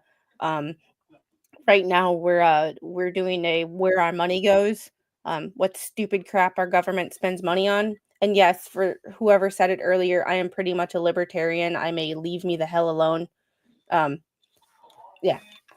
So, and King Paco, you started hanging out here as soon as I started covering this, and you've always been respectful to me. So I could care less what other people, and I could care less what you do when you're not here, because you're respectful to me. So, and the people that I've seen, I've never seen you be disrespectful. Wow. So, Yeety, thank you for the $2 super chat. Juicy Brucey has no clue what he is doing, period. I'm curious if I don't know what other cases. I would love to see his case history and how much he's actually like done. You know? I'm not sure. Oh, Slug just sent me a video of, well, not just sent a video of his puppy.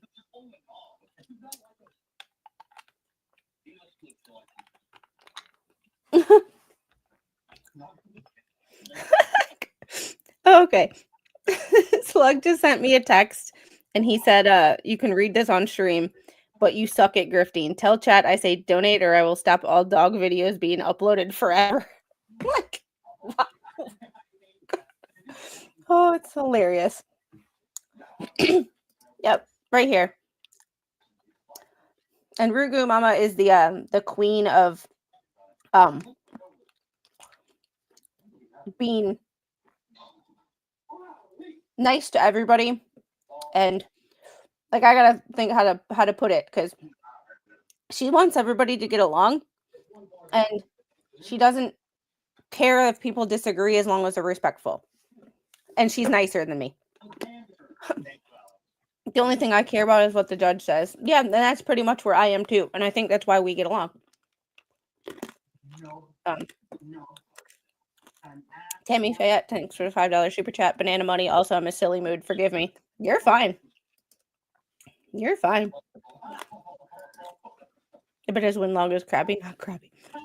Oh my goodness. I would love to see other cases.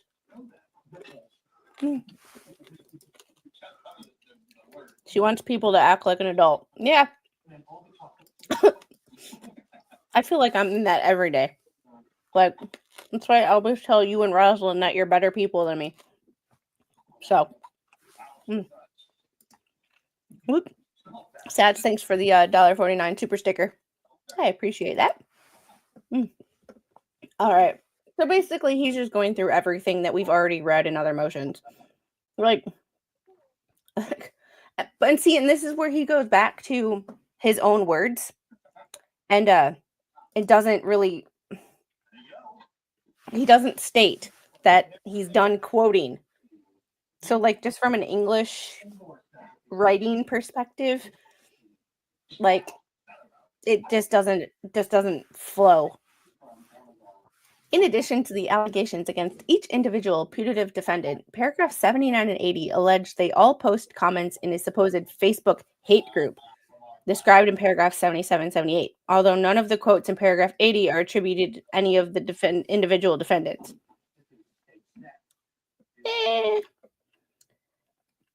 Paragraphs 81 through 106 detail a private Facebook group in chat or group chat among Matt Skin Plummer and Preston on August 15th of 2024. And paragraphs 107, 110 detail another private chat on August 17th, 24. It's unclear whether these are supposed to establish, other than Matt Skin's procurement of audio file of a recorded phone call between Hales and Preston's grandson by paying the grandson $100 to send it. It shows some shadiness. That's for dang sure. It also, oh my god, that there was no point in putting that. Like he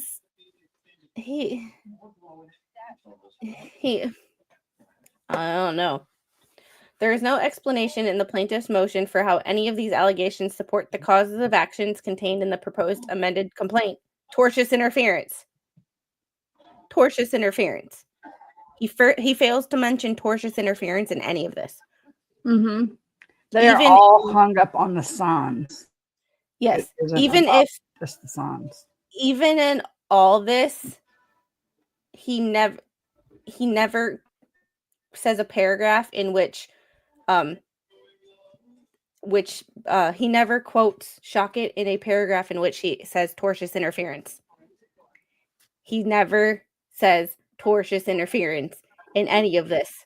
And we are on page 14 or 13. Like he keeps mentioning the 14 new counts, but he doesn't say what they are. And it's technically, I think, only 4 counts. Or correct me if I'm wrong, but it's basically the same 3 or 4 counts to each new to each new defendant. It's not 14 brand new counts. So Exactly. that's another one of those twist of words, the technicalities. It's like technically, yes, there's 14 total, but they're the same 3 or 4 repeated. Like conspiracy, tortious interference, and I'm I can't quote myself from reading the last one, so I don't remember all of them offhand. Because if those of you who are new here, I had brain surgery in 2020, so sometimes my memory, I remember things that aren't important, but I can't remember what I ate for lunch today. So remembering exactly what the new counts are sometimes gets a little foggy. So that's why I say don't quote me, but it's it's like Bruce just is twisting words and making alternate definitions. Yes, there's 14 new counts, but they're not 14 individual counts. They're the same counts applied to each individual defendant. If that makes sense to anybody. It's just so stupid. There's no explanation in the plaintiff's motion of how any of these allegations support the causes of action contained in the proposed amended complaint. There's no explanation for how the putative defendant's statements about the plaintiff to impute the plaintiff behavior or characteristics that are incompatible with proper conduct of his business, profession, and office, or impute the plaintiff's commission of a crime. Oy vey. So much is wrong with this. Just the writing style. Like, there could be 800 different ways to put that, and he had to choose the dumbest. My opinion. Allegedly, as some people would say. Sorry, I had to put that in there. There's no explanation for how Allegedly. the statements about the plaintiff could possibly constitute intentional interference with the there he finally mentions something about it, like intentional interference with the customer's contractual and business relationships with the plaintiff. The plaintiff just quotes some of the putative defendant's public statements and some private ones he somehow procured. They were in another YouTube video. Hi, Cindy. Places them in numbered paragraphs in a court pleading and basically conjures up a conspiracy to take down the plaintiff when you literally said you wanted to take him down. Lynette literally said she wanted to take him down. We need to take him down, I think was the quote. Yep. Not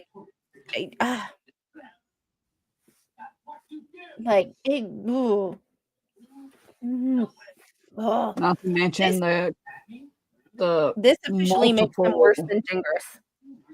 The multiple threats on Jeremy's life. Yeah. And I've talked to some people who believe that Jeremy is just, this could have been solved sooner, but Jeremy's just taking it as far as he can. And in some ways, that might be true. However, when someone threatens your life multiple times and the cops do nothing, I would do as much as I could civilly too. Like, I don't fault him for that at all. So it's one of those, and good night, David. It's one of those things of if the cops would have done something about the death threats, I don't believe this would be the extent that it is. But because law enforcement didn't do anything to quell that problem except say, well, it's a YouTube issue, it's YouTube drama, then I think he's doing as much as he can civilly to counter what was done or what was not done criminally. And I can't fault him for that at all. So, yeah. public statements all over Facebook for everyone to see. Did you forget that too? BBB. Yeah, denied. Sit down. Like, ugh. Well, the multiple threats or more charges from a specific person is specific person. Yeah, but the cop or the law enforcement in that county did not do anything. So I believe that Jeremy is doing everything he can civilly, because of the fact that that's his only outlet, because the people who are supposed to be protect and serve aren't protecting shit. Just saying. Just my personal opinion. Well, the plaintiff is undisputedly a public figure who chronicles his life on his YouTube channel, What the Hills, with more than 700,000 subscribers. There is no valid legal basis alleged in the proposed amended complaint for holding liable YouTube hosts whose coverage of him the plaintiff dislikes. It's more than that, honey bun. More than that. There is no basis for holding liable private critics of the plaintiff for making statements about him in private chats and or comments posted on social media, or for contributing funds to help pay for defendant Preston's legal counsel in a state court TRO action she filed against the plaintiff. There's no basis for holding the undersigned liable for any of the statements allegedly made by him before or after appearing as counsel for the present case. There's no basis for holding you liable for statements against Jeremy Hills. Bless Please his make it make heart. sense. Please make it make sense. Yeah. He had a UCL. He basically had it's a baseball Tommy John surgery. So yeah, it's gonna be an interesting road. Oy. But it's just funny. I love how he says holding liable YouTube hosts. You literally just, the word choices are not helping your case. Like, just the word choices are not. This is turning into a damn Lifetime movie, and I don't like it. Like, yeah. The need for police protection, in my opinion, what's not present, in my opinion. And I don't know every detail of that, but when someone waves it is illegal to brandish a weapon in all 50 states. So at a minimum, there should have been a charge for that, and there was not. There was a report, but there was no actual, from what I understand, no actual charges filed. And that is a misdemeanor in all 50 states. You cannot legally brandish a weapon. You cannot legally brandish a weapon in anybody's direction. In all 50 states. That is a charge. And the fact that he was not charged, or charges were dropped. Yeah. Like, the plaintiff's motion does not explain or argue otherwise with respect to any claims against any of the putative defendants. Conclusion, thank God. Because allowing leave to amend as proposed by the plaintiffs would result in undue prejudice and undue delay, and also because the amendment would be futile, that's not true. You just proved it yourself. The court should deny plaintiffs' amended motion for leave to file an amended complaint.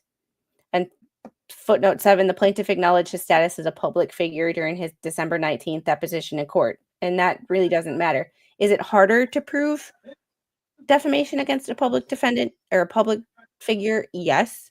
However, I think he's done a pretty damn good job. Like, this will be denied just for the reason of rambling. Yeah, I don't know. Yeah.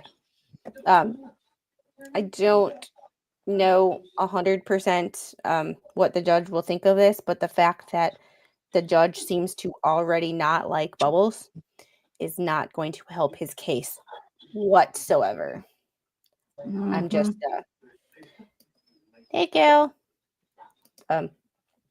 The police told Jeremy that he couldn't have been scared of JC just because yeah, it's one of those things, and I can't remember who said it to me in a comment on another video, but it was basically, and I'm sorry if you're here and I'm misquoting you, the gist of it was basically if you record, it means you're not scared, but if you don't record, it didn't happen.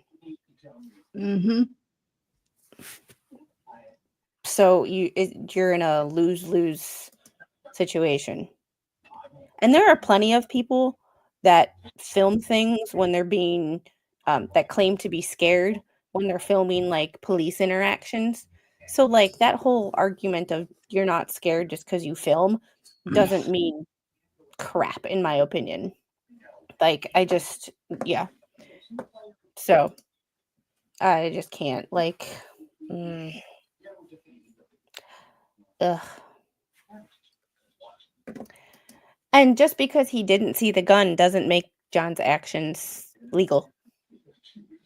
Just because you didn't see someone denied it or didn't just because you didn't see someone brandish it in your direction does not make it legal. Like that, what do they say? Oh, there's Angel. How are you? Not in all 50 states. Some states allow for defensive display, aka brandishings, depending on the situation and what you articulate. That's a good point. Thank you for clarifying. But that's also defensive. That's not just pulling a weapon for the sake of pulling a weapon. Like someone like road rage. That happens all the time. If you see dash cam videos of people having a road rage incident and pulling a weapon. It's like it's just either way, the sheriff in Levy County is not up to par with the rest of Florida. He's not up to par with, say, like Grady Judd, if you know what I mean. All right, I'm gonna get to these super chats real quick. Let's see. I read that one. Read that one. Deuce Thin Skin. Thanks, John, for the $1.99 super chat. Deuce Thin Skin is a good one too. I like it. Stats. Thank you again for the $1.49 super sticker. And Barbara, the illustrator, JH sent cease and desist from the get-go. LP ignored. Yeah, and unfortunately, even though a cease and desist is like, keep doing this and I'll sue you, a cease and desist really doesn't mean a whole lot to people. I mean, to be honest. Yeah, damned if you do, damned if you don't. So,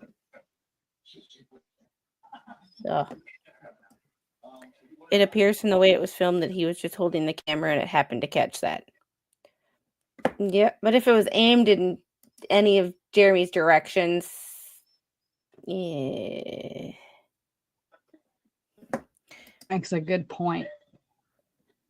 Sheriff Department actually did their job in the West Patty assault with the deadly weapon case and even handed the DA a confession. Wow. And see, that's the thing. I just pay attention to the legal side of this because there is too much of a rabbit hole that I could go down, and I cover other cases too. So I could only I can only get into so much drama at one time, and there's just too much and it goes back too far. So I will just stick to reading my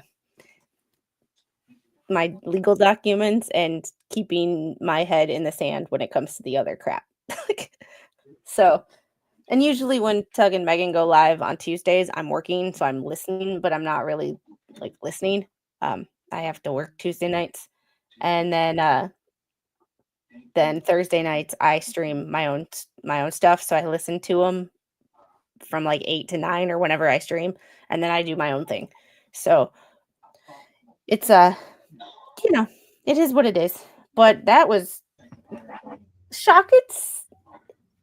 Yes, no legal document is easy to read, but Shockets are more enjoyable to read. They flow better. The sentence structure doesn't bounce all over the place. It but Bubbles is like run-on sentences. Like he contradicts himself. It's like he writes part of it, he walks away, and then he comes back and writes more of it and like contradicts himself. So yeah. And Roy, no, the cops did not do all they should have for Patty as a victim. They basically ignored her as a witness, and the DA neglected to prosecute. A lot of dropped balls. I mean, at least they have balls. Just saying. All right.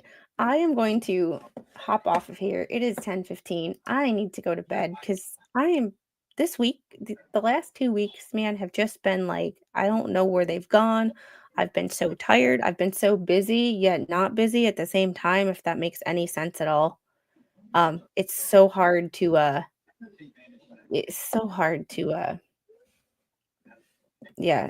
don't know. I kind of can't wait for the new year because then we can get back into a routine because right now everything is chaos.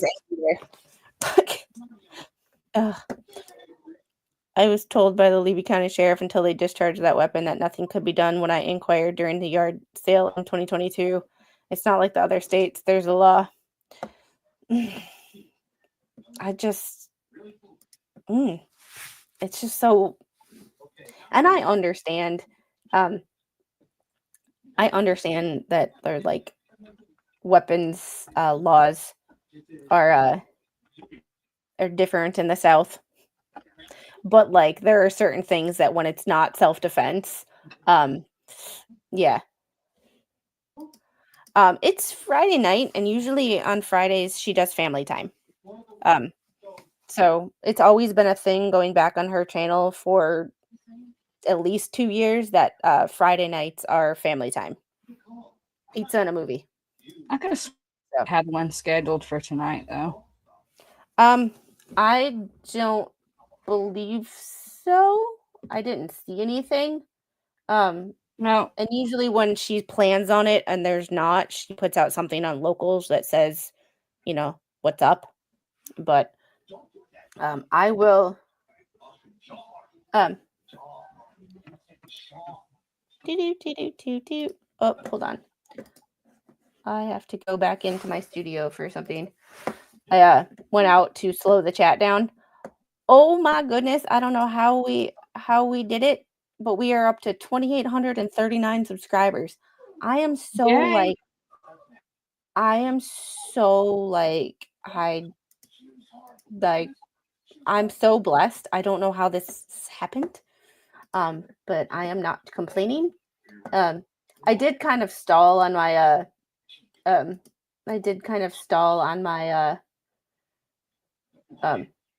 my subscriber count, and I started dropping by a few, but I'm pretty sure that was YouTube. And I think I had one rage quitter. But I have more watching than Nick does. What? How does that even happen?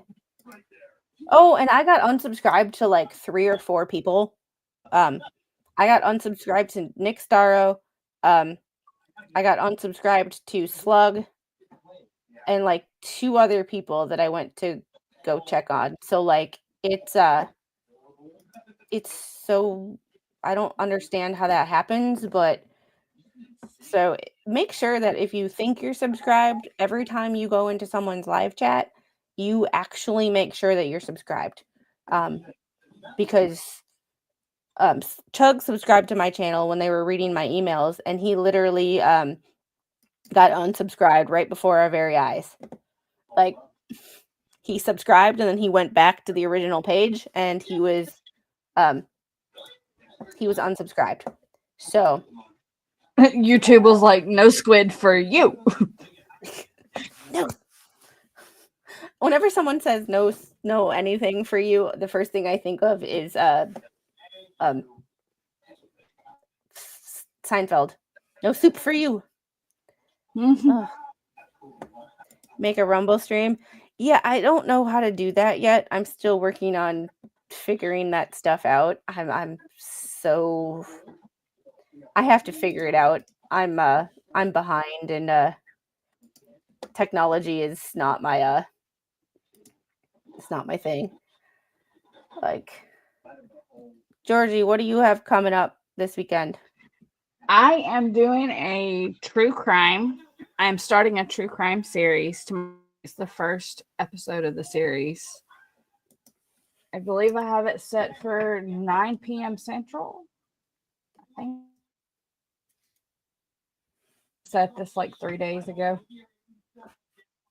It Oh, weird. is a case, a girl who recorded her own unaliving by her ex.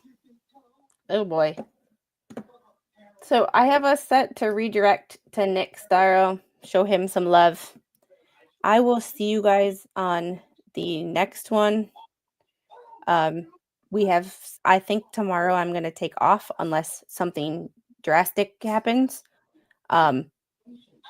If not, I will be back or if I do take tomorrow off, I will be back for Sunday Night Unhinged after the little goes to sleep. And, well, he doesn't have to work, so he won't be asleep. But after the little goes to sleep, about 8:30, 9 o'clock, we will be doing our Sunday Night Unhinged, where we just start the week off on a funny note, and the chat can take over. The chat kind of guides those streams. Oh, Tug said last night that he had other obligations for today. That'll do. Friday Night Live. Yeah, Nick Starro has an end of the year Friday panel show, so we're gonna go over there. We're gonna show him some love. Because I feel like I always on Fridays go to I always go to the expert, so we're gonna change it up a little bit. So I will see you guys on the next one. Have a great night. Bye. Tell Nick I said hi.